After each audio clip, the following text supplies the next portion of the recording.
This is the southern end of the Sunken Road. This wall was reconstructed in the 1930s. This is the Sunken Road after the battle. There's a body clearly visible at the front, but not many others in the distance. And that's because this is the Confederate side. So the Confederates lined up behind the wall, and the Federal troops attacked across what was open land in 1862.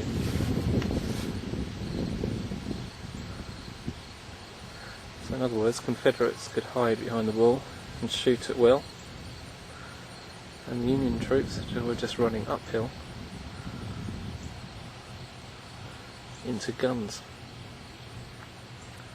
Bloodshed.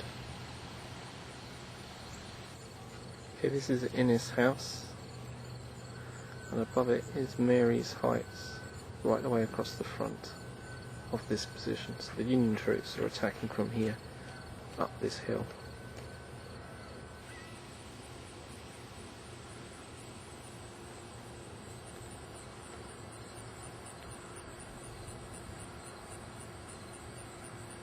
And not far from the Innes house, the statue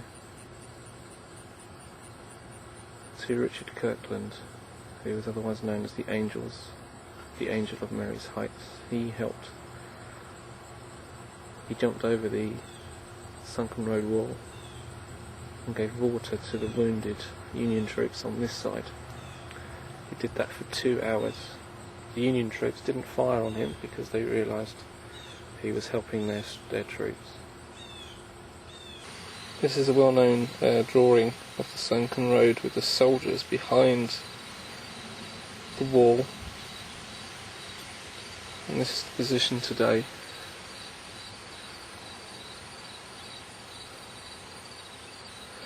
The interesting thing to note here, and this is why the Sunken Road got its name, is the wall rises and the ground meets it at the top on the left. In other words, the road has been dug into the ground, so it's the same on the right. The wall acts as a sort of bearing wall for the ground behind it, and the ground rises to the top of the wall.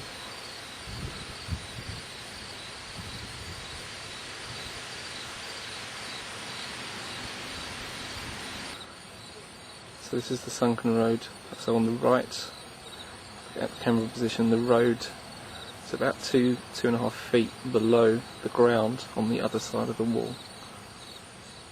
So the Confederate soldiers could stand here, looking into the clear area,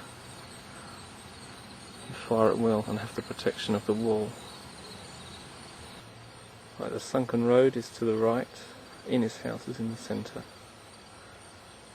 Confederate troops were lined up along here, and the Union troops came up the hill from the left, across open ground.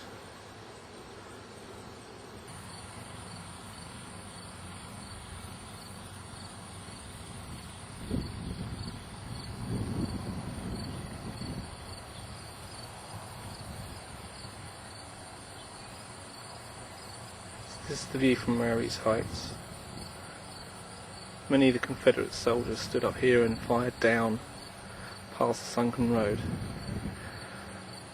on the advancing Union troops.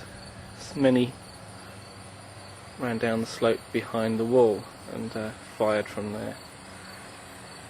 But by the end of the day, 6,000 Confederate troops had operated from here.